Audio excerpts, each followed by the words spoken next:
tengah kabar Dodi Sudrajat ajukan banding hak asuh Galaskai, mantan istrinya, Puput Sudrajat beri sindiran pedas. Mantan ibu tiri mendiang Vanessa Angel ini menyarankan Dodi agar tidak terlalu berekspektasi tinggi. Sebab, ia percaya bahwa ayah mertua Bibi Ardiansyah itu tak akan memenangkan hak asuh Galaskai.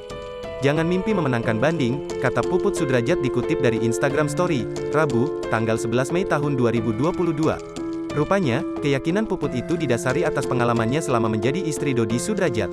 Dirinya menyebutkan bahwa besan Faisal itu seringkali mengabaikan kewajibannya. Anak kandung sendiri, pendidikan baru mau masuk TK saja tidak pernah dihiraukan. Sebab apa? Sebab memang sudah terbiasa mengabaikan kewajiban, tutur Puput lagi. Akan tetapi sebelum berkomentar demikian, Puput sempat mengaku permasalahan Dodi Sudrajat kini sudah bukanlah masalah baginya.